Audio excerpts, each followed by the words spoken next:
Oi, pessoal, tudo bem? Aqui é o Caio José, estou representando o projeto Folhas Soltas. O projeto está sendo desenvolvido especialmente no Instagram.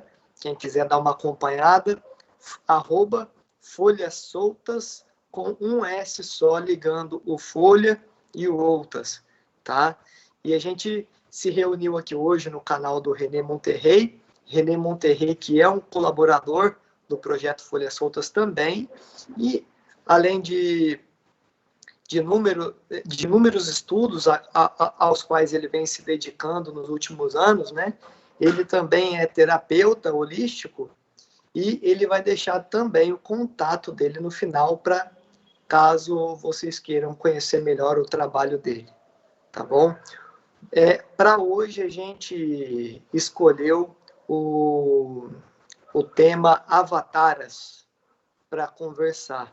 É um tema muito interessante porque ele, ele nos faz compreender a mecânica do, do surgimento de seres ditos especiais, que eles acabam aparecendo em momentos difíceis, trazendo ali um conjunto de forças consigo para poder catalisar a evolução daquele meio aos quais ele se manifesta. Então, para a gente começar explorando esse conceito avatara, ava é um termo sânscrito, tá? Ava, se a gente for procurar, a gente encontra antigo, avô, arcano, dá para encontrar também descida, manifestação, enfim. E Tara, ou Torá, representa a lei. Então, o conceito avatara significa a manifestação ou a descida dessa lei. Em outras palavras, é a antropomorfização da lei divina, ou seja, quando a lei divina ela se manifesta numa corporificação humana para poder desenvolver um trabalho no mundo físico. Esse, então, é o conceito de avatara, e é muito interessante que avataras, a consciência avatárica, independente da sua natureza, das suas inúmeras variáveis, sempre representam valores relativos ao futuro. Então, quando esses valores se antecipam, tá? No caso, o futuro se antecipar é o mesmo que algo descer do cosmos, né? O cosmos sendo a origem da manifestação, na medida em que a gente vai no sentido da origem, a gente está ao mesmo tempo resgatando o passado e indo de encontro ao futuro. Não é isso, Renê? Por aí, né? Esse tema é um tema bastante interessante, porque quando a gente fala a respeito de avatares, a gente está falando assim, não apenas desses seres que se manifestam ciclicamente e tudo, mas a gente está falando assim também em todo um processo de consciência que é necessário que aconteça por parte da humanidade para que esse ser, né, esse avatar, ele possa ter suporte aqui para que essa consciência que vem se manifestar, ela faça eco aqui embaixo, tá? Uma vez que não exista ninguém que esteja apto a receber essa consciência, ou compreender essa consciência, né? Ela simplesmente pode não aparecer, ou então ela pode se manifestar, ninguém perceber e não acontece nada. Aí as pessoas ficam procurando, mas cadê aquele avatar que as profecias falaram que ele não veio? Né? Ele veio, mas pode ter vindo em algum momento, mas não houve eco, não houve suporte para isso, então ele acaba se retirando. Isso daí eu É acho, interessante, né? né? Diga. É interessante porque você falou de suporte e a gente, às vezes, olha para o processo avatárico de maneira isolada, como se fosse um milagre da natureza, né? do nada surgisse uma consciência com poderes especiais para poder colocar a humanidade nos eixos. Mas a gente sabe que o metabolismo avatárico, ele pertence a um sistema de trabalho muito sério, que inclusive antecede a própria manifestação do avatar secularmente. Então, séculos antes são desenvolvidos trabalhos aqui para poder criar a ambiência para a manifestação desse avatar, porque senão pode acontecer muito bem desse avatar se manifestar e não haver ambiência para o trabalho que ele vem desenvolver. Não é por aí? É, por aí mesmo, né? Porque isso daí é bem interessante, né?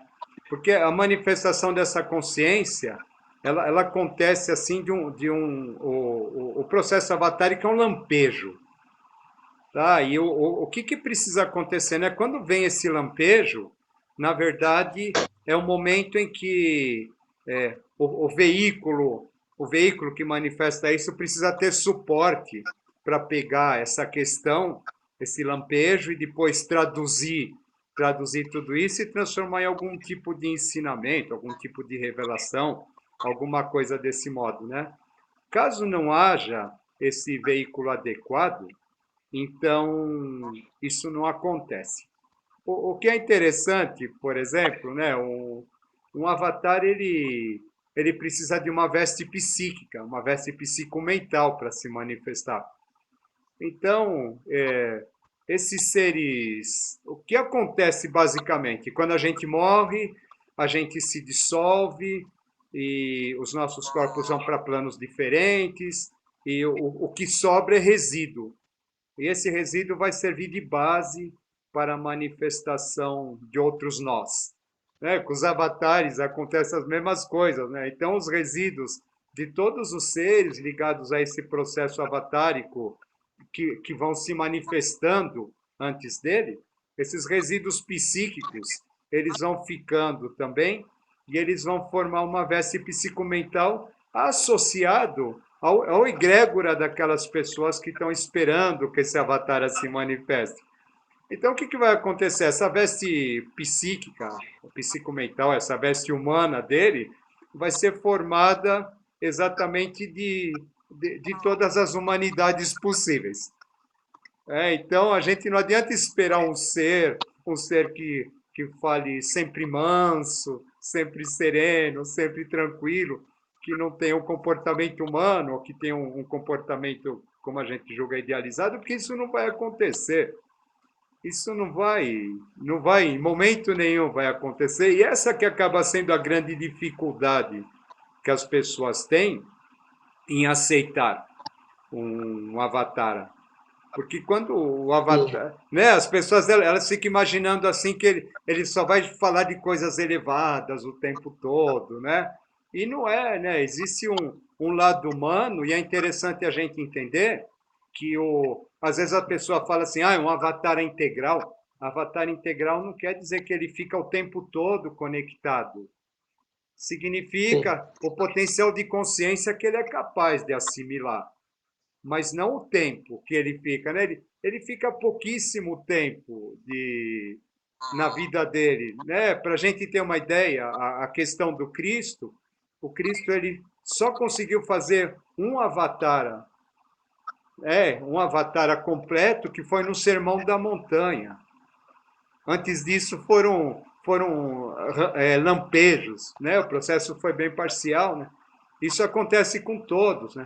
Então, a nossa ideia de que esses seres especiais, eles têm aquele comportamento preconcebido na nossa cabeça, e a gente fica esperando que eles ajam assim, e os oportunistas, né, os chamados falsos profetas, etc., se aproveitam muito bem disso, porque na verdade o avatar ele vai se manifestar sempre de uma forma inesperada, de uma forma surpreendente, e aí é que realmente a dificuldade da gente reconhecer um ser dessa categoria, né? Ele não vem Falso.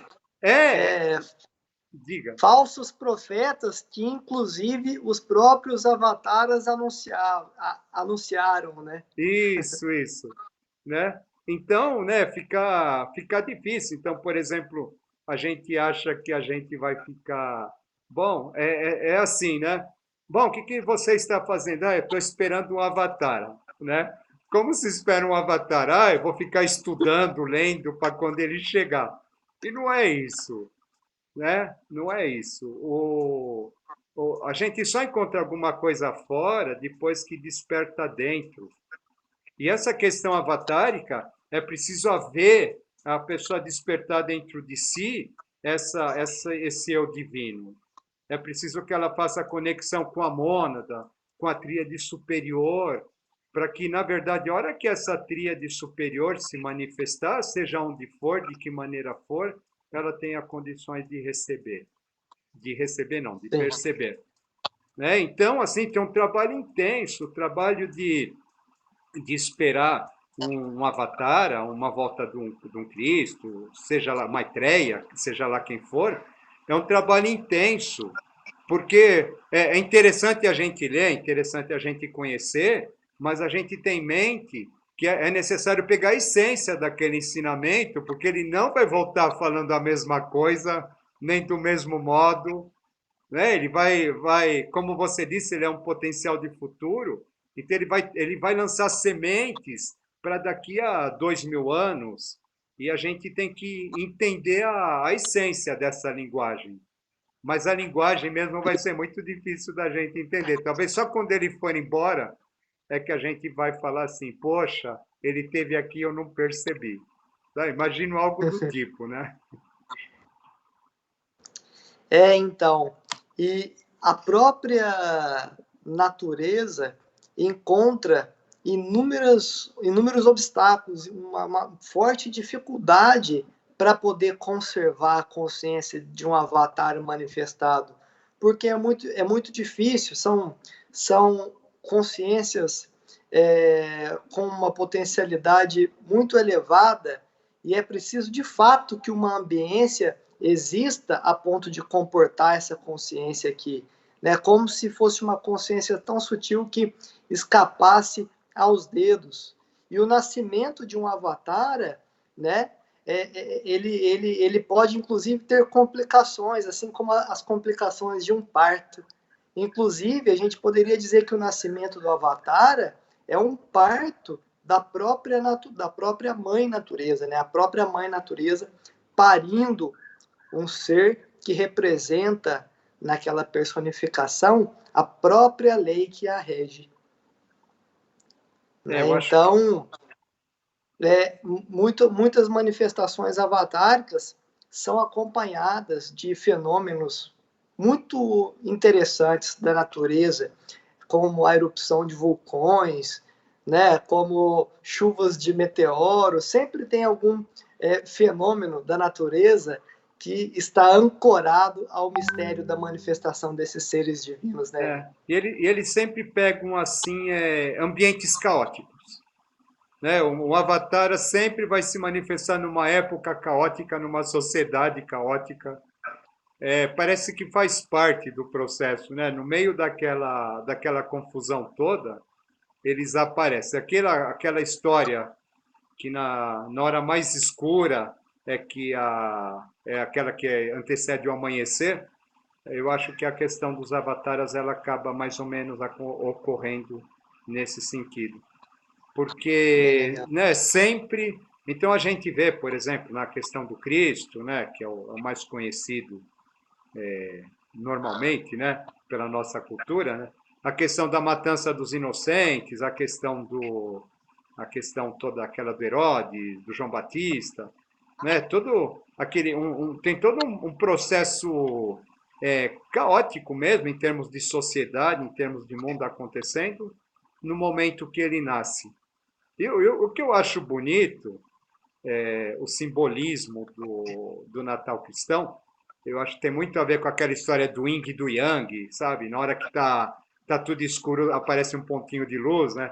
Aquela ideia, ou aquele simbolismo da... E não foi isso que aconteceu, né? Mas, teoricamente, ou simbolicamente acabou sendo, né?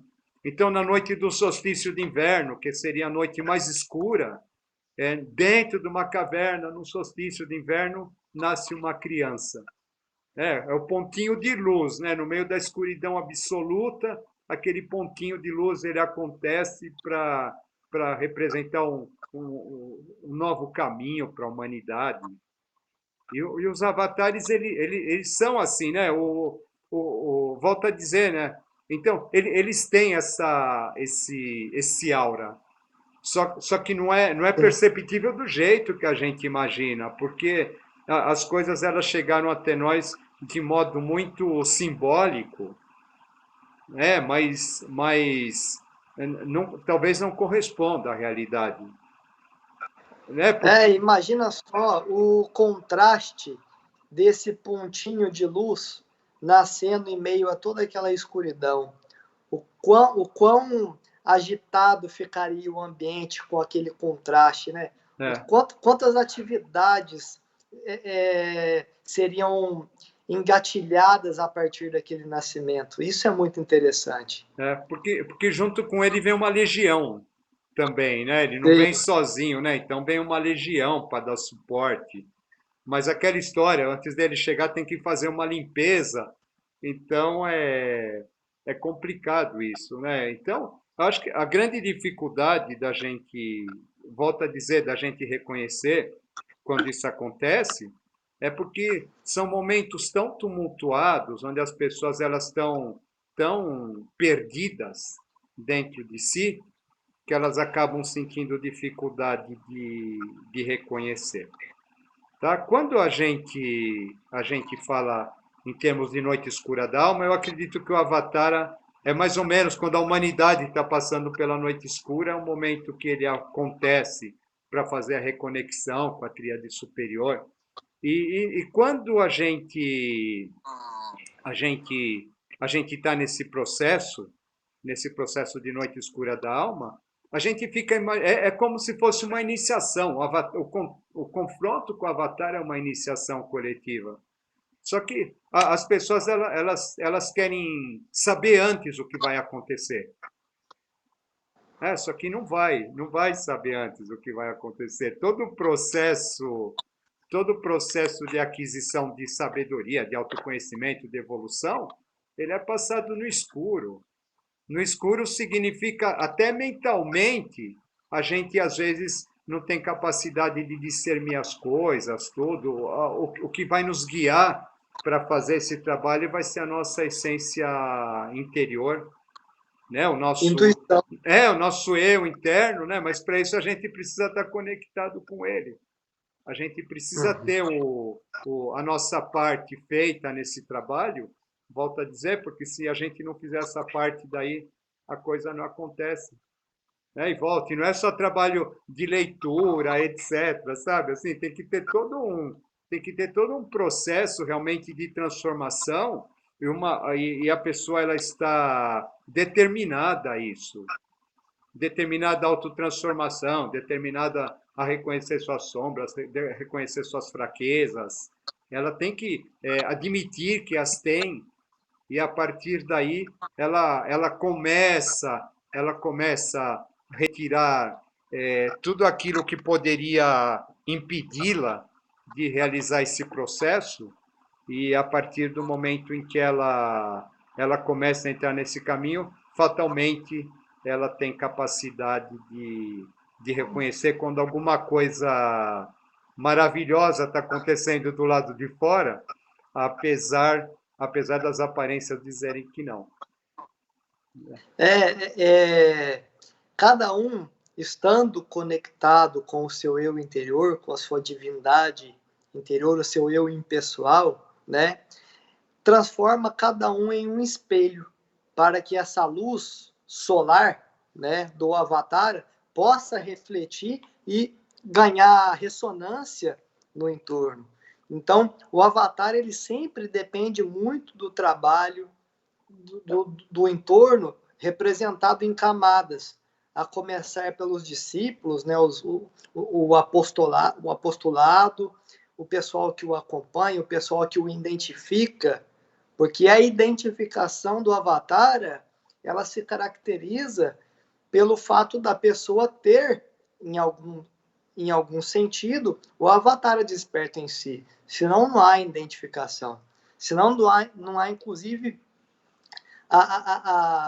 não só a identificação no sentido da pessoalidade, mas identificação no sentido da proximidade, da existência, daquilo aparecer próximo à sua vida, né? Porque os efeitos culturais e geográficos, eles têm uma relação muito íntima também com os desígnios de vida de cada um do ponto de vista da alma.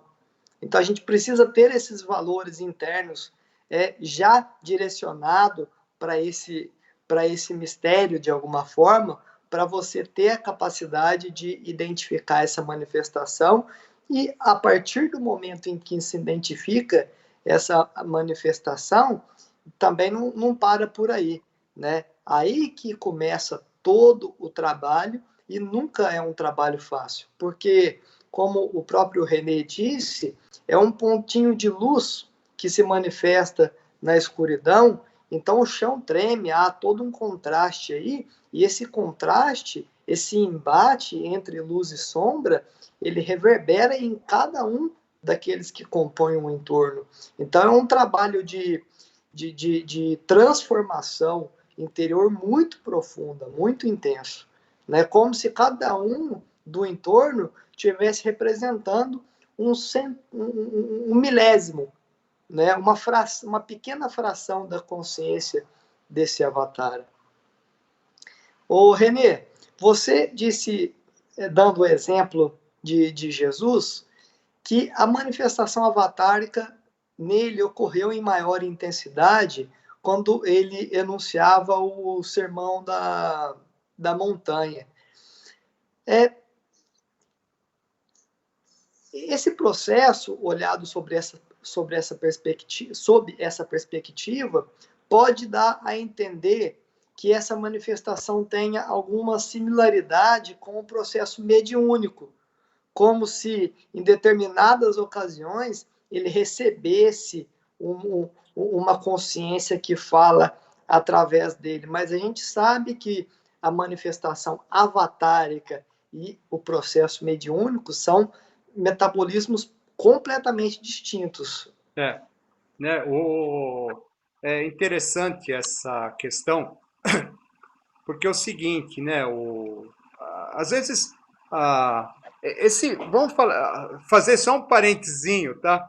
O processo avatárico, a gente está falando dos avatares, etc., mas com a gente também ele pode ocorrer, né? Cada um de nós tem uma mônada da qual nós fazemos parte, e a questão toda significaria assim: para que a gente está aqui? A gente está aqui para assimilar a consciência dessa mônada. A partir do momento que a gente assimila a consciência dessa mônada, aí a gente pode dizer que a Garta está na Terra, tá? Porque as mônadas estariam presentes através de nós. Então, né, o processo avatárico, ele tem esses seres, mas existe também na humanidade como um todo. A gente vê seres, por exemplo, o Krishnamurti, né? O Krishnamurti é muito interessante a gente ver o Krishnamurti, porque parece que eu estou saindo do assunto, mas eu não estou, tá? Porque o Krishnamurti, quando a gente vê um vídeo dele, ele começa a falar, faz uma pergunta para ele está assim quietinho, aí ele começa a falar, você percebe que ele está dando volta. Ele está dando volta, até que chega o momento que ele se conecta, na hora que ele se conecta, ele muda até de posição, assim, e aí ele começa a falar e a gente fica maravilhado com aquilo que ele fala, né? Então, o processo avatárico, o que é, né? Existe uma consciência, essa consciência a gente pode falar em termos de planetário, em termos de mônada, em outros termos, né? Mas o que acontece, por exemplo, num processo mediúnico, a pessoa ela ela vai vivenciar o processo, né? Então aquela consciência vai se manifesta através dela, deixa um trabalho, escreve um livro, né? Faz alguma coisa, atende pessoas, sei lá, né? E depois ela se retira, tá? E no processo avatárico, o que acontece quando aquela consciência vem, né? Enquanto no processo mediúnico a pessoa ela cede lugar para uma outra consciência, no processo avatárico, ela e aquela consciência são uma coisa só naquele momento. Então é como se a consciência dela se ampliasse naquele momento até o nível daquela outra consciência que ela está representando naquele momento. E na hora que aquela outra consciência se retira, aquela pessoa que foi o veículo, ela foi acrescida, Sim. tá? Ela, Pô, a gente ela, ela não poderia. volta, ela não volta à condição humana normal dela, mas ela até volta, assim, mas ela volta um pouquinho diferente. Tá? Ela Sim. sofreu, a consciência dela teve um acréscimo em função daquilo que aconteceu. Então A gente sabe que no processo mediúnico, né, ele acontece de forma semiconsciente. O médium, que vai estar canalizando aquela entidade, né, ele não tem plena consciência do que está acontecendo. Ele simplesmente empresta o seu veículo físico para aquele intermédio de comunicação entre o plano astral e o plano físico, né? Aí o médium, a entidade faz o que precisa fazer através daquele corpo, se retira, e isso não acrescentou nada a nível de transformação de consciência do médium que emprestou, a não ser questões relacionadas a karma, etc. Né? Porque às vezes a gente sabe também que muitos daqueles que desenvolvem o processo mediúnico têm relações kármicas, né, sobre toda essa questão, essa potencialidade, né? Então, de alguma forma, há a evolução, o que não há é uma transformação pessoal a partir dessa manifestação da consciência dessa entidade. Já no processo avatárico, a partir do momento que essa consciência se manifesta em uníssono com a consciência dessa individualidade, há uma transformação profunda a nível atômico nesse ser que foi avatarizado. Né? Naquele momento houve uma espécie de metástase, sim, sim. onde aquele processo avatárico, né, se multiplica, ele reverbera. Né? E por mais que aquela consciência se recolha, ela deixa essas impressões que podem aí ser exploradas, né, como aprendizado ao longo da vida desse ser avatarizado. A É, gente está falando assim, de processo de avatarização, a gente precisa lembrar que existem avatarizações com intensidade total, né, que é o avatar integral, tem a manifestação parcial, que ela tem uma porcentagem reduzida de consciência do logos ao qual ele está relacionado, tem também a manifestação momentânea, às vezes uma manifestação que ocorre para uma personalidade tomar uma decisão importante, alguma decisão que muda ali em determinado momento político, religioso, bélico, né, que muda ali os destinos daquele povo naquele momento, né? Isso, o René, isso é curioso, porque quando a gente olha o processo avatárico em seu aspecto momentâneo, que são esses lapsos de consciência que o ser tem para poder tomar uma decisão, isso nos remete a uma ação, a um comportamento intervencionista desses seres de hierarquias superiores. O que você acha disso? eu acho, eu, eu acho que chega uma hora que precisa, né? Chega uma hora que precisa, né? Mas eu não, é que nem eu te disse, né? Cada vez eu fico mais surpreso de ver como parece que existe um roteiro por trás de tudo. Então, parece que quando alguma coisa foge do roteiro, alguma interferência, ela acaba ocorrendo para que aquilo volte para onde tem que ser, né? Por exemplo, eu vejo nas nossas vidas, tá? Vamos pensar pequenininho, então pensar na questão da nossa mônada, por exemplo. Existem momentos na nossa vida que a gente está passando por situações difíceis, complicadas, etc. E naquele momento a gente recebe um lampejo que a gente não sabe de onde que veio. E aquele lampejo não só muda o nosso modo de ver aquela situação, muda o nosso comportamento, faz a gente rever uma série de coisas e muda até a nossa conduta de vida depois daquilo. Né? Foi um lampejinho que aconteceu num determinado momento e que acabou provocando uma transformação na gente. Às vezes a gente encontra com uma pessoa uma única vez na vida e aquele encontro com aquela pessoa modifica a vida da gente todinha.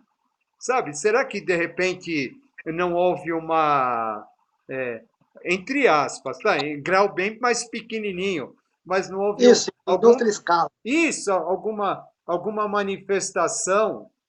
manifestação que ocorreu através daquela outra pessoa para que você entrasse em contato com verdades superiores, tá? Porque nem sempre, às vezes, essas questões espirituais elas acontecem de dentro para fora. Às vezes é uma pessoa do lado de fora e ela fala uma palavra que aquilo desperta a gente não sabe nem de onde saiu aquilo, e se for perguntar, nem aquela pessoa sabe por que falou aquilo. Né? Então, existe esse processo. Eu acho que isso daí são intervenções, sabe? Por algum motivo, ou que talvez essas intervenções elas estejam ocorrendo o tempo todo, e basta só a gente estar atento a isso. Também pode ser uma possibilidade, né? Já que o micro e o macro são a mesma coisa, então o que muda no micro transforma no macro. Então, eu acho interessante a gente começar a perceber tudo isso. Por exemplo, né, a questão de contraparte, né? Também uma questão polêmica, porque às vezes acontece de você conhecer alguém e você diz assim, aquela outra pessoa é minha alma gêmea, né? Depois fica durante um tempo, depois aquilo desaparece, né? Mas o que aconteceu, né? A tua alma gêmea realmente vibrou naquela pessoa por algum momento para que você aprendesse e realizasse o que você realizou, o que você aprendeu, para você chegar até aquele ponto. Depois aquilo se retira. É muito louco a gente pensar isso, né? Então, é como se fossem consciências, como se fossem valores espirituais, que de repente eles passam a vibrar em determinadas pessoas, né? Do mesmo jeito que as outras fazem isso em relação a gente também em relação às outras pessoas. Mas agora sim, será que a gente mudou? Ou é aquela questão do espelho? É o espelho daquela pessoa que mudou a partir do que ela aprendeu? Né? Mas, de qualquer maneira, alguma coisa mágica acontece nisso. Alguma Sim, coisa mágica, né? Que faz com que faça a gente pensar realmente, né? Que é possível eu estar num lugar e receber uma intuição, receber alguma coisa, né? Isso eu já volto a falar, né? Em pequena escala. Agora você imagina, por exemplo, um veículo que tem capacidade de receber consciências elevadíssimas, como que não é a vida dele?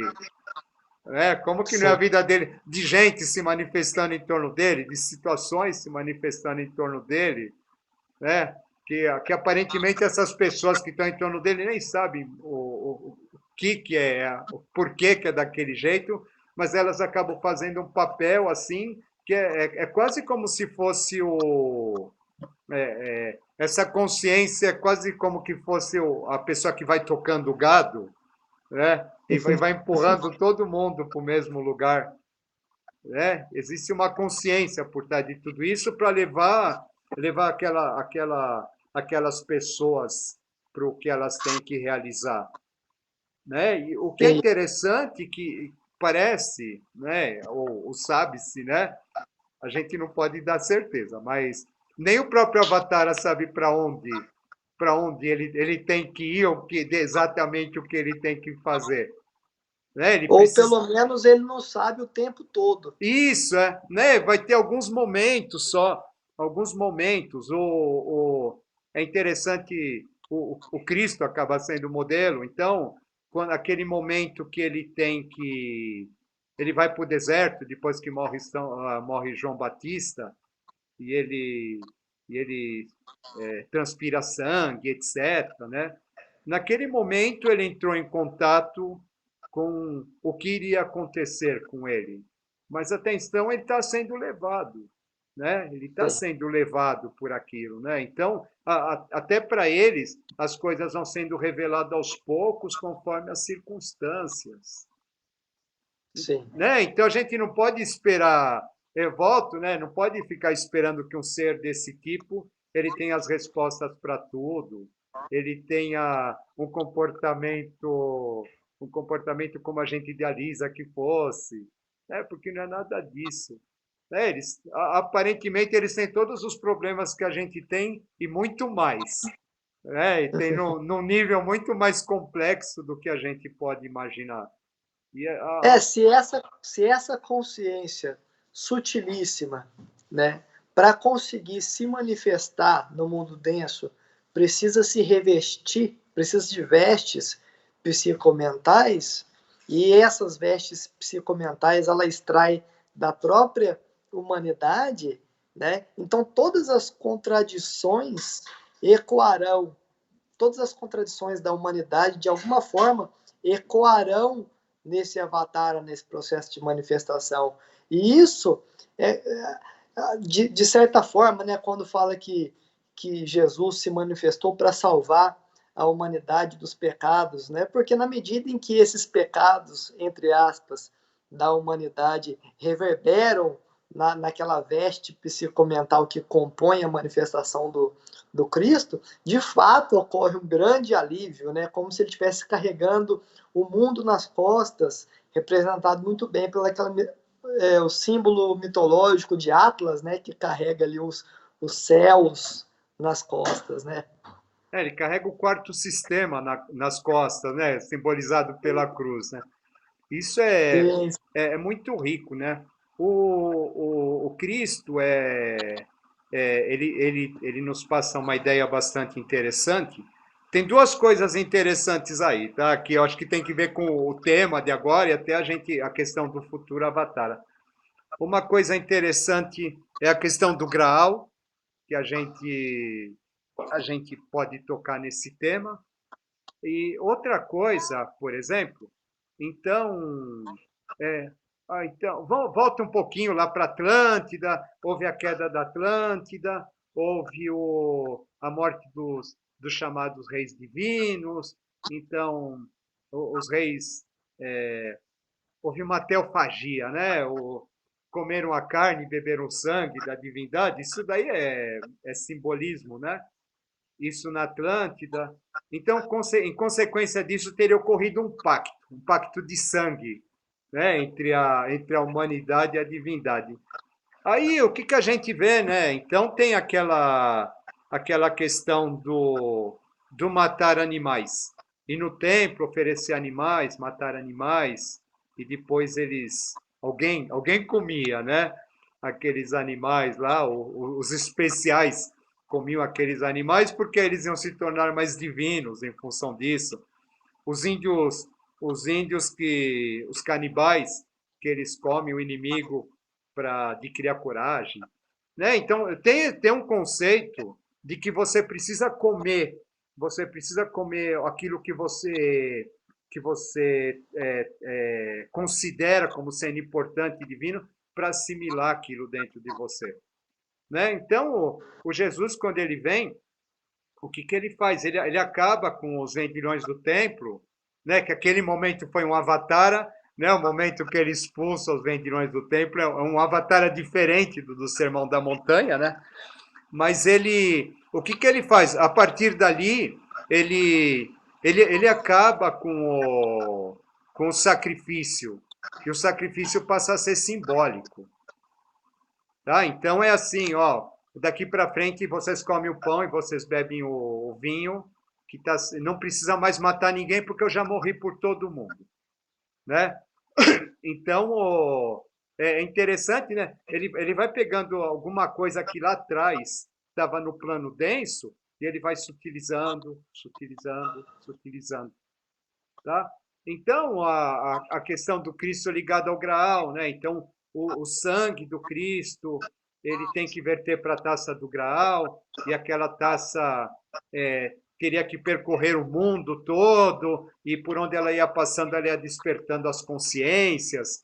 É um simbolismo super bonito, né? Ia transformando as pessoas, é como se aquela taça, aquele sangue, tivesse um potencial de, entre aspas, avatarizar as pessoas, nem que fosse só no momento que ela passasse, para que depois, a partir daquilo, as pessoas sentissem vontade de procurar sem saber o que elas estavam procurando, né? Então, hoje, o que se sabe é que depois de um determinado momento, o ciclo do grau terminou, né? Restando o quê? O que que isso quer dizer, né?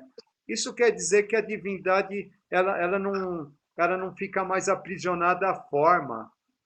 O sangue, o sacrifício, não fica restrito à forma, que aquilo já não é mais necessário, que daqui para frente todos nós, né? Todos nós somos taças e todos nós estamos aptos a receber essa consciência. Isso é muito Sim, bonito, né? Porque é Aquários. Aquários é a consciência sendo repartida por todos, sim. né? Todos nós como reflexos, né, dessa taça.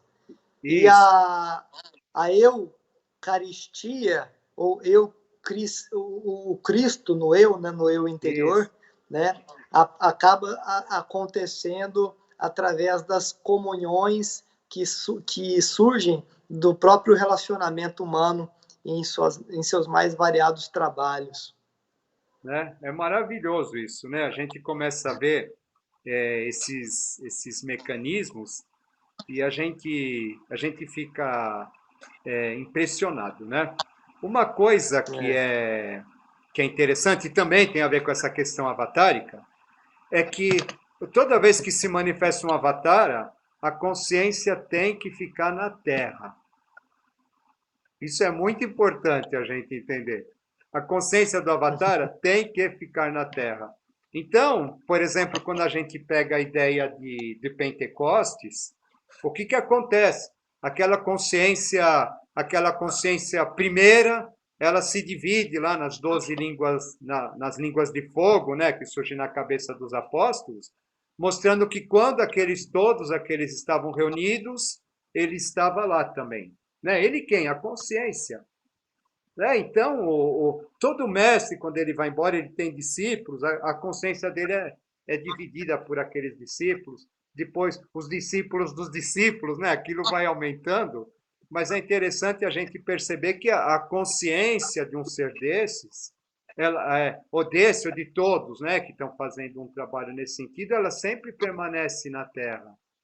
Daí sim, a importância de haver um trabalho coletivo, um trabalho de crescimento, de espiritualidade, de autoconhecimento, etc., para que isso não se perca, sim, né? Para que isso não se perca. Se nessa consciência ela sem suporte, não é que ela deixa de existir, ela fica impossibilitada de agir.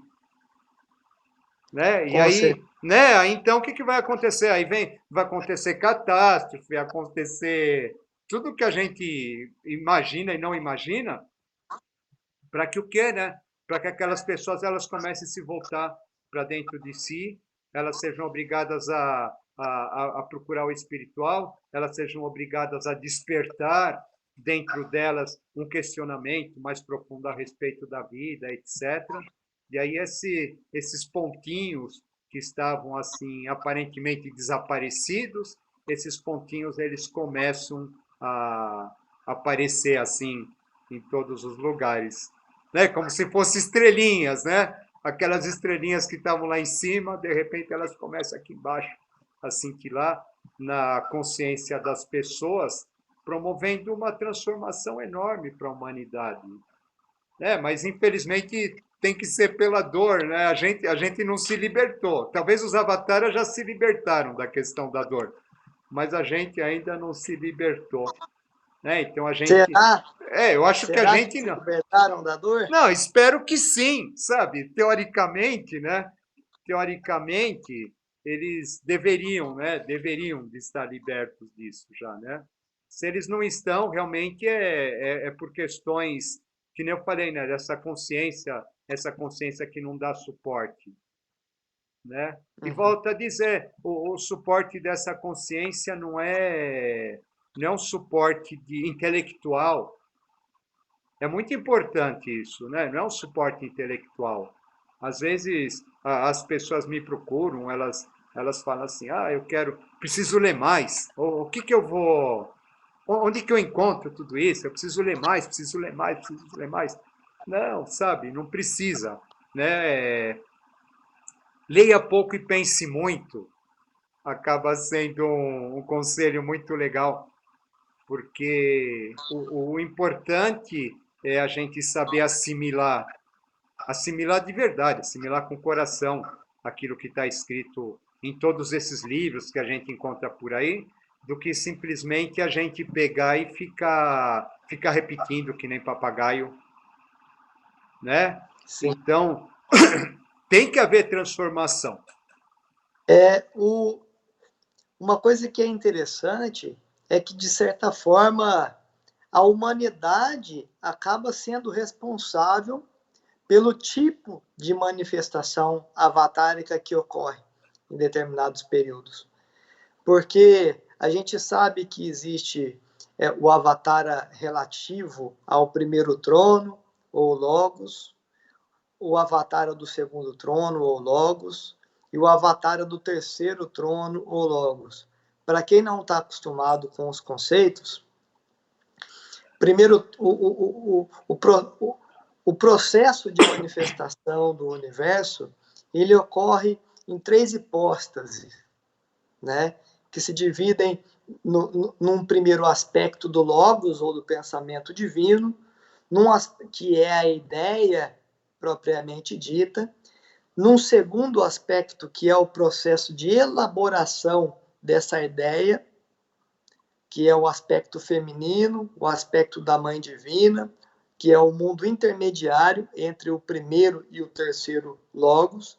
E o terceiro logos é o mundo, é o aspecto da realização dessa ideia. Então tem a ideia em si mesma, e é interessante porque a ideia em si mesma, ela vive o paradoxo entre a não existência e a existência, entre o zero e entre o um.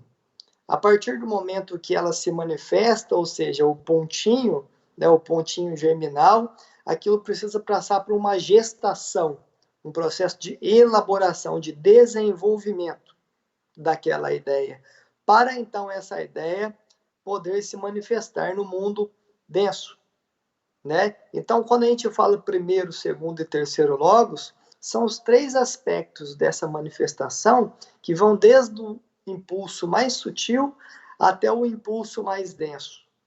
E o que diferencia esses planos? A qualidade da matéria predominante. Nos planos mais sutis, planos sátívicos, planos compostos por matérias mais voláteis, e nos planos mais densos, tamásicos, tamas, planos compostos por matérias que vibram numa condição mais letárgica, vamos dizer assim. E os avataras de primeiro e segundo trono, ou avatara de Brahma ou de Vishnu, né? De Brahma ou Brahma, não sei qual é a pronúncia correta, eles se assemelham muito na forma de manifestação. Já os avataras de Shiva, os avataras de terceiro trono, em um dos seus aspectos, né, eles sempre, ao longo da história, foram essas manifestações marcaram períodos muito duros da história. A gente poderia dizer que, a título de exemplo, que a manifestação, o trabalho que Hitler desenvolveu na Alemanha foi, de alguma forma, um trabalho avatárico, porém num aspecto do terceiro trono, do avatar de Shiva, com aquele prenúncio de destruir para, depois de tudo destruído, começar uma construção do zero. E até por isso ele verteu aquele símbolo do Pramanta, né, que para os hindus, aquele símbolo girando no sentido horário era a suástica, e ele, ao inverter o sentido, né, do giro desse símbolo, ele se transforma na sovástica. Então, a gente hoje chama erroneamente o símbolo do nazismo de suástica, mas na verdade é sovástica, porque a suástica é um símbolo hindu que representa a harmonia cósmica, a fluidez dessa lei é natural, a expressão dessa lei, né? Já a sovástica, ela se marca pelo atrito, pela agitação da matéria, uma coisa bem Shiva mesmo. E é interessante porque o Hitler, quando ele se manifesta, ele representa direitinho aquele exemplo que você deu da veste psíquica que ele utilizou. Porque ele utiliza daquela veste psicomental dos alemães e, de certa forma, ele traz à tona os desejos que até então eram velados Todos eles na fazem alma isso, né? dessa É, coletividade. Exatamente. Eles, de alguma forma, né, eles realizam os desejos mais intrínsecos daquele meio aos quais eles se manifestam. Né? É muito interessante porque, a partir da manifestação de um avatar, né, seja de qual natureza for, a gente vai precisar, de alguma forma,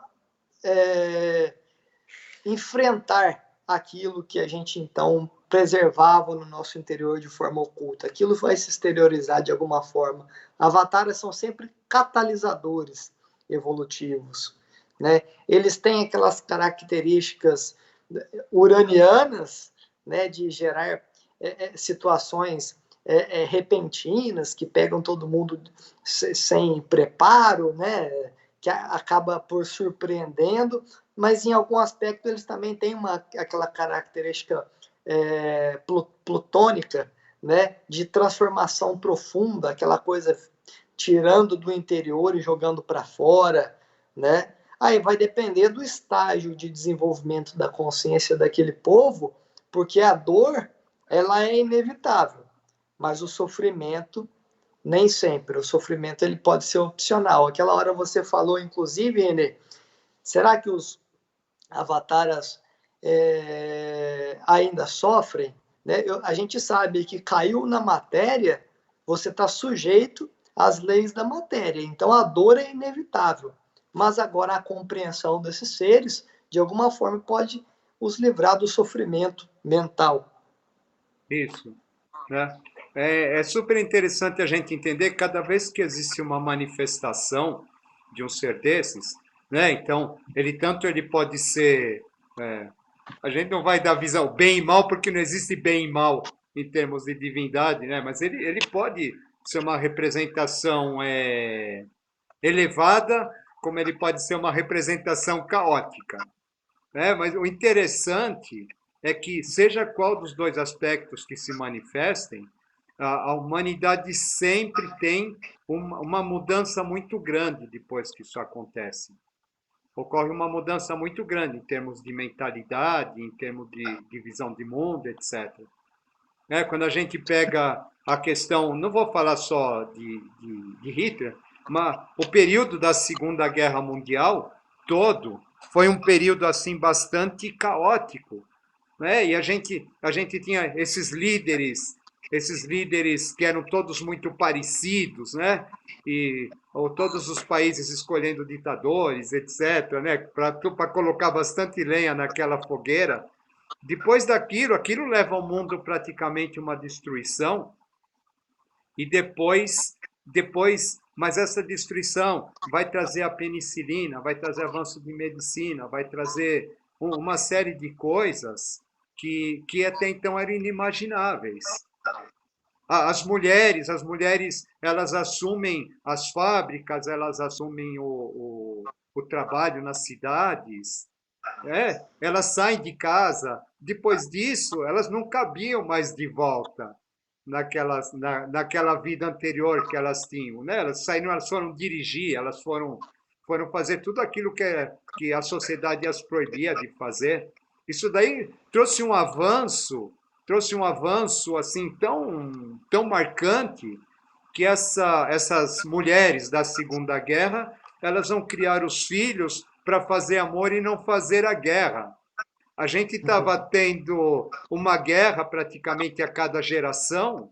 Aí, quando chega no momento dos filhos dessas mulheres da Segunda Guerra, que já vai ser aquele pessoal que vai, nos anos 60, vai começar a ter idade adulta, eles vão se recusar a esse papel e vão levar a humanidade para um patamar assim completamente imprevisível do que era, né? Vem uma série de revoluções, né? As revoluções de costume, as revoluções psicodélicas, as revoluções de todos os tipos, para pegar e alavancar a cabeça das pessoas assim em direção a coisas completamente inimagináveis, né? Né? E a gente está vivendo ainda as consequências disso. Aconteceu isso há 50 anos atrás e ainda hoje está reverberando tudo isso que aconteceu. Né? Então, fala assim, poxa, isso daí foi consequência um momento trágico, tá? Houve uma manifestação trágica, né? Mas assim, foi intervenção, como você disse, né? Foi, de repente, uma intervenção não muito legal, não muito gostosa, mas ela acabou fazendo com que as coisas andassem e elas não ficassem do jeito que estavam, porque era necessário haver uma transformação para que depois viesse consciência índigo, viessem novas mentalidades, que elas precisavam ter um suporte para se firmar aqui, que não era aquele suporte que havia antes da guerra. Né? Então, a gente olhando por esse lado é maravilhoso. Né? Até cá entre nós eu estou achando que essa questão de corona, etc., tem um dedinho nesse sentido também. Tá? Também não tenho dúvidas. Sabe? Porque, só que agora é mais inteligente, agora não precisa fazer guerra, não precisa destruir, não precisa jogar bomba atômica, não precisa incendiar, não precisa de nada disso. Né? Agora, todo mundo trancadinho dentro de casa, né? Sem bombardeio, sem mandar gente para campo de batalha, sem morte sangrenta, sem conflito, sem nada disso. Né? Mas todo mundo sendo obrigado a repensar, a crescer. A lidar consigo mesmo. Isso, a lidar consigo mesmo, né? Essa busca interior que de repente começa a aparecer. Quem sabe aquelas centelhazinhas que estavam soltas por aí, sem ter onde se apoiar, ou então ocultas aí pelos comportamentos das pessoas, pelas questões de status, de trabalho, as visões mais diversas, né? Agora elas têm oportunidade, quem sabe, de florescer, né? E aí de repente dá um suporte para uma consciência nova, que talvez seja um ser, ou talvez não seja um ser, talvez seja só uma consciência nova que jogue o mundo numa direção muito melhor do que aquela que ele estava. Uma consciência nova que, de certa forma, possa se diluir em frações na consciência da criançada que vai nascendo, né?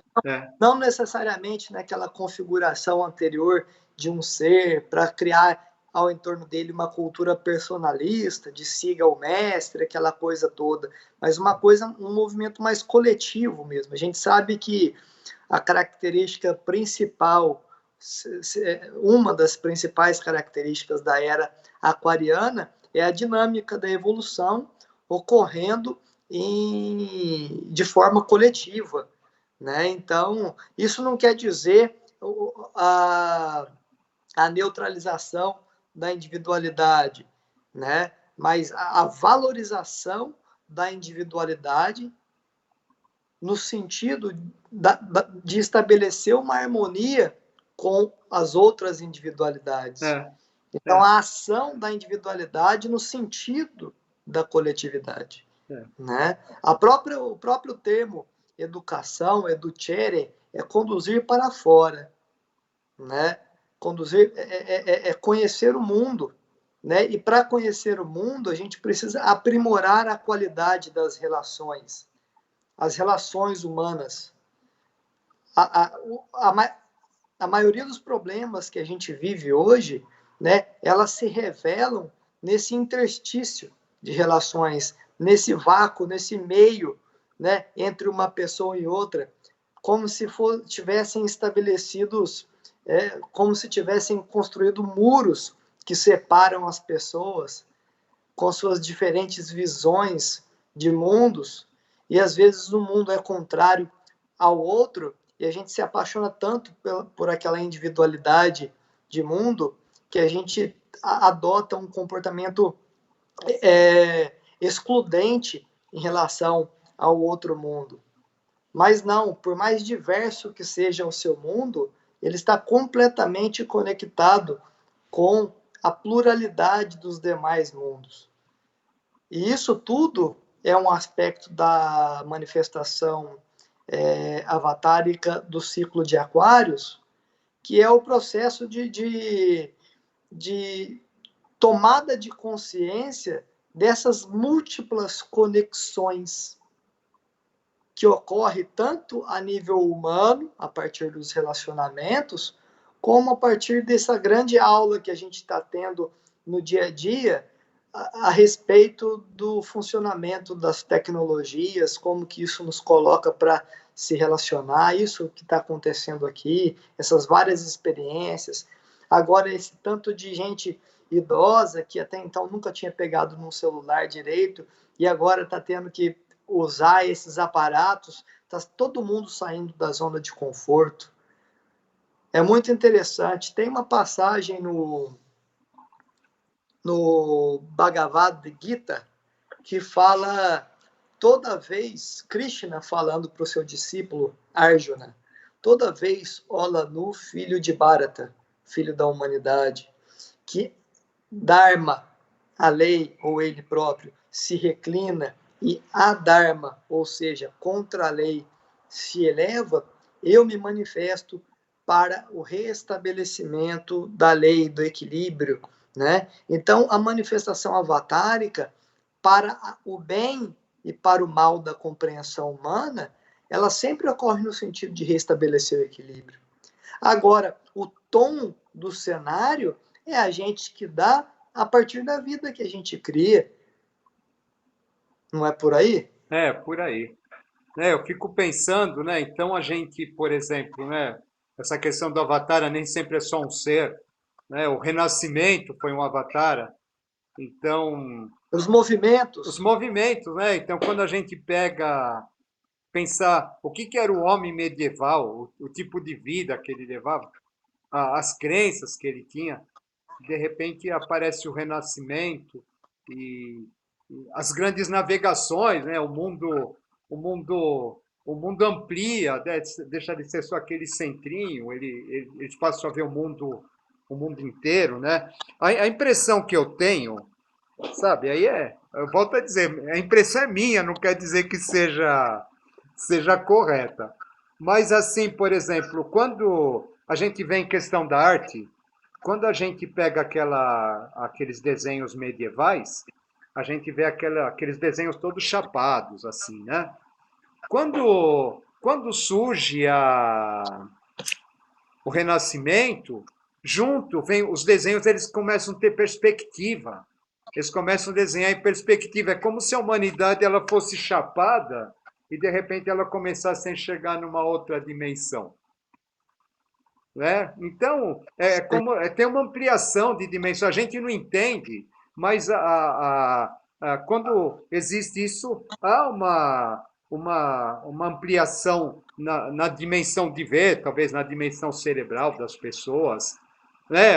A revolução, aquele renascimento, ele vai ter um auge, depois ele vai se recolher, né? E novamente vai, vai ter um outro movimento lá na Revolução Francesa, um movimento iluminista. Então, por exemplo, se pega o fim da Idade Média, basicamente, a hora que inventa-se a imprensa, que o conhecimento ele já não fica restrito aos monastérios, aos monges, então já passa a ser um avanço. Na Revolução Francesa, as enciclopédias, né, o conhecimento passa a ser catalogado, distribuído. Agora, com essa questão da informática, nós estamos tendo uma nova questão que o conhecimento ele deixou de ser restrito a alguns, deixou de ser restrito a quem tem enciclopédia Barça, a quem é na biblioteca, e ele passa a ser de todos. Hoje, a gente do celular, a gente pode visitar o Museu de Versailles, a gente pode fazer o que a gente quiser. Sim. Isso daí é maravilhoso. Então, a mente humana, ela ampliou para uma dimensão inesperada, pelo menos por mais que eu imaginasse quando eu tinha 20 anos, 30 anos, assim, a coisa superou muito todas as expectativas do que se imaginava.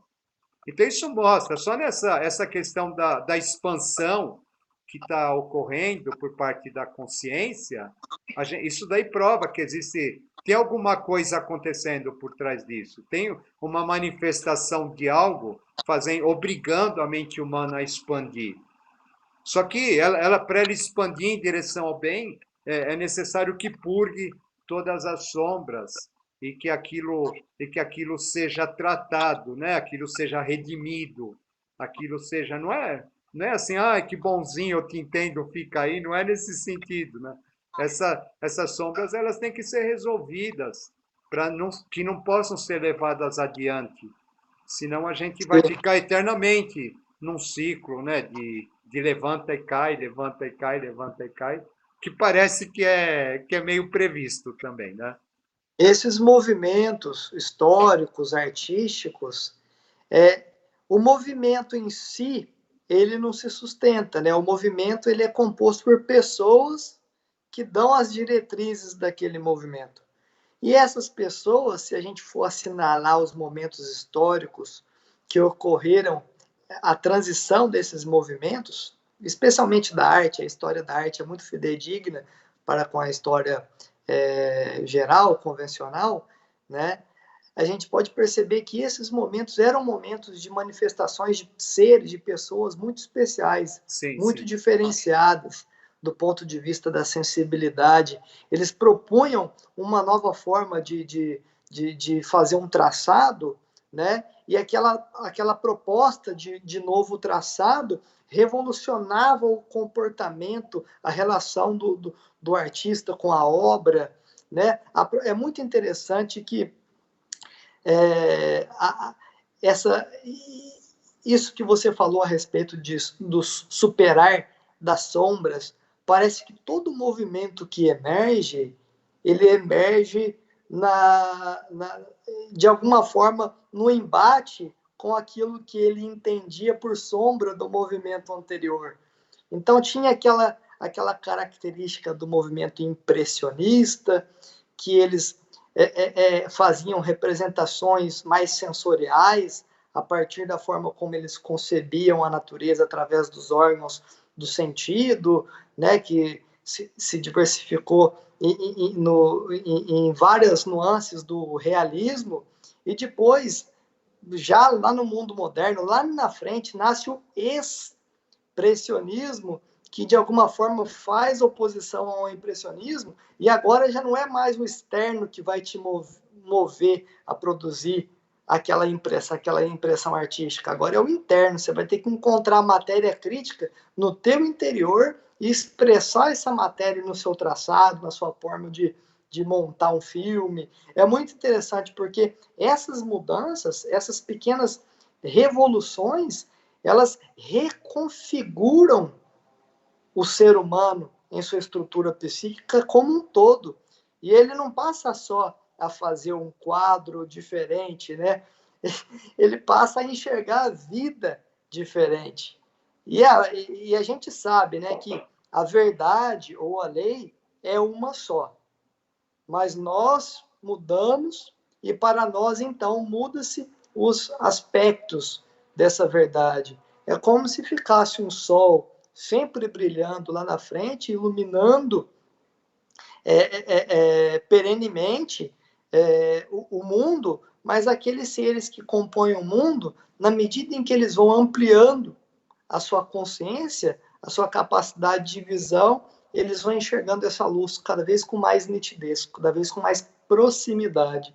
É como se eles fossem adiantando o futuro. A gente fez lá no início do início da nossa conversa uma metáfora falando que a divindade ela representa o futuro, né? De alguma forma, esses seres avatáricos, eles é como se eles se adiantassem no tempo, né?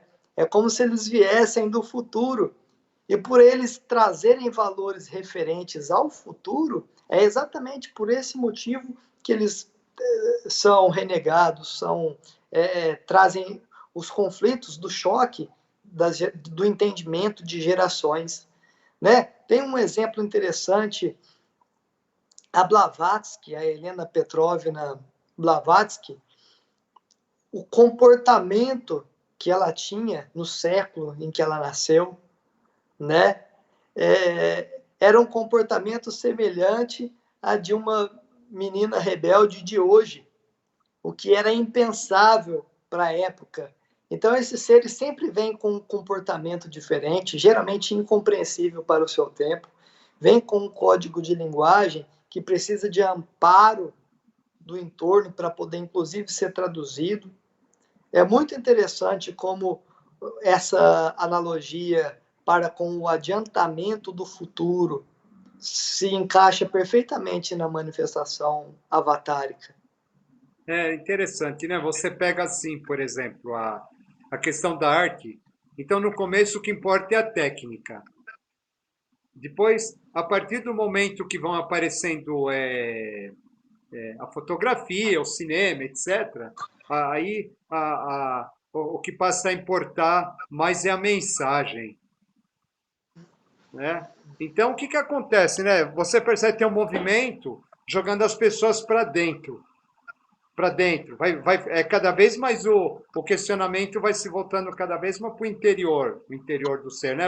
O artista, ele vai te jogar em alguma coisa, ele vai te jogar em alguma coisa que através dele você vai acessar alguma coisa que é sua também, né? Sim, Então, esses conceitos das instalações, hoje, por exemplo, né, que você entra, você vai numa instalação, ela te faz sentir coisas. O quadro era diferente, o quadro você olhava e falava, oh, que bonito, que bem feito, que técnica, né? Mas hoje a arte ela está preocupada em te fazer sentir coisas, né? Ou sim. seja, né, é voltar-se para dentro, né? Conforme um lado de fora você vai tendo uma tecnologia que ela vai ficando cada vez mais intensa. Por outro lado, existe um outro movimento jogando as pessoas para dentro. Isso, por exemplo, até essa questão que hoje todo mundo critica, do todo mundo fica fechado no celular, etc., é um movimento para dentro, que ele vai. A gente não entende por quê, mas ele vai começar a levar as pessoas para caminhar num outro sentido. Eu não entendo qual é, não faço ideia, mas isso daí tem uma razão de ser, né? E por quê, né? E aí de repente todo mundo começa a se comportar igual. Isso daí é interessante. A gente vê as gerações com comportamentos iguais. Aí hoje você as pessoas podem dizer assim, não, mas isso daí é a mídia que faz, é o Facebook, seja lá o que for, né? Mas a gente vê, por exemplo, eu lembro lá dos anos 60, quando de repente todos os jovens começaram a se portar da mesma maneira no mundo todo, e a gente não tinha videotape, a gente não tinha satélite, a gente não tinha noticiário, não tinha, mal funcionava o telefone, sabe? Mas o que que fazia com que, de repente, aquelas populações inteiras, elas começassem a se comportar de uma mesma maneira? Sabe? A gente não entendeu. Hoje a gente olha para trás e fala, poxa, olha, era isso. Né? E hoje, né? Hoje a gente volta a dizer, tá? As pessoas estão sendo empurradas para dentro, né? Para dentro de si. A gente pode não entender o porquê, mas mais tarde a gente vai entender. Eu acho que talvez essa questão da consciência, que as pessoas elas pensam, a gente viveu uma questão do eu, então muito focado no eu, né? Aí de repente chega um momento em que vai ser necessário, eu vou estar tão sozinho, tão sozinho, tão sozinho que eu vou sentir necessidade de outras pessoas, né?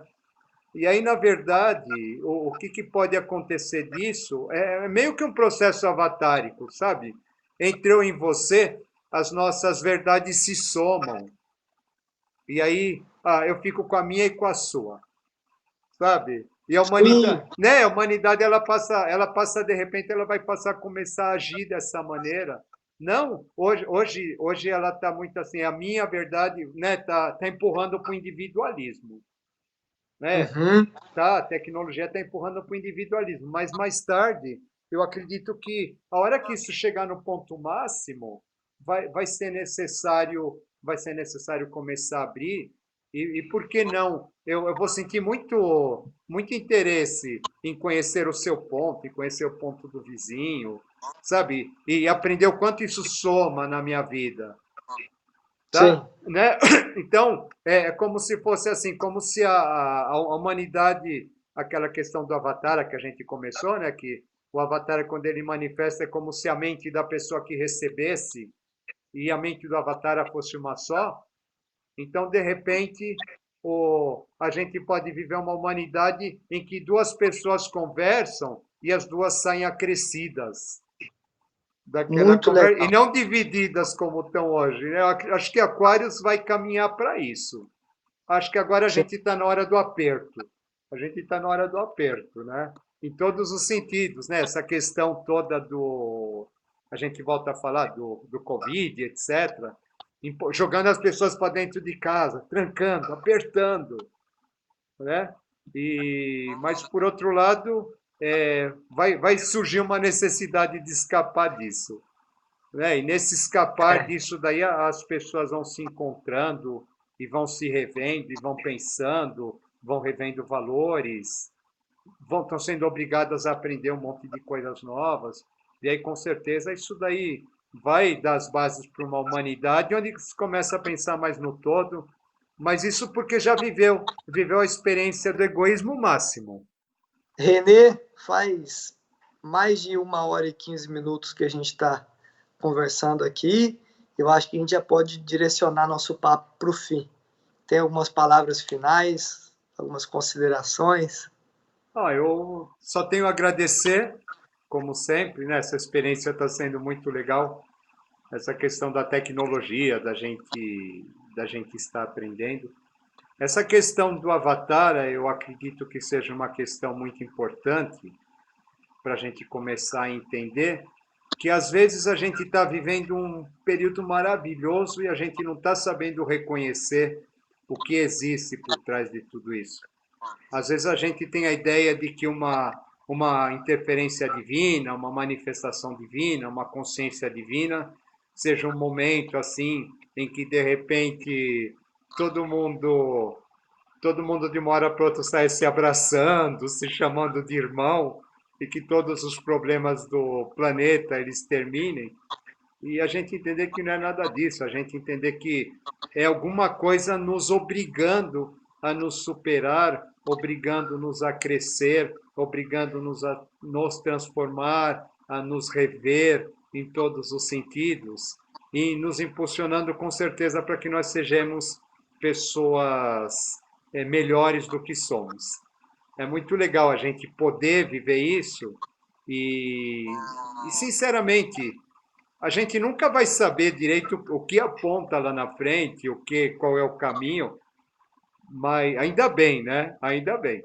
Porque se ele for exatamente do jeito que a gente imagina, então vai ser algo pré-concebido, que é pré-concebido não é verdadeiro, né? Mas que a gente, a maravilha está a gente aprender com tudo isso, a gente aprender a ser espectador desse momento e pensar muito a respeito do que está acontecendo, do que poderia ser, e não deixar nenhuma possibilidade, não fechar com nenhuma delas. Deixar em aberto, deixar sempre aberta a possibilidade de que algo novo possa acontecer e que algo novo a gente possa aprender e que nem tudo que a gente vê é do jeito que a gente é do jeito que a gente acha, né? Tem que estar sempre aberto para as coisas novas e aberto para a transformação e aberto para a evolução. Evolução é isso, né? Então é isso E aí. que a gente possa encontrar em nosso dia a dia esse pontinho de luz em meio a essa sombra, esse caos, né, essa escuridão, especialmente essa que habita no nosso interior e que as condições atuais estão nos conduzindo a ter que enfrentar. É. Então, que a gente possa aproveitar essas condições, né, além das dificuldades externas que essa condição acaba oferecendo, a gente, de alguma forma, aproveitar a matéria crítica dessa composição, desse novo cenário, para a gente poder amadurecer enquanto seres e, nesse amadurecimento, a gente ganhar intimidade com esse pontinho de luz, que, na realidade, ele sempre esteve ali. É a gente que ofusca, em determinados períodos, a nossa visão e não percebe.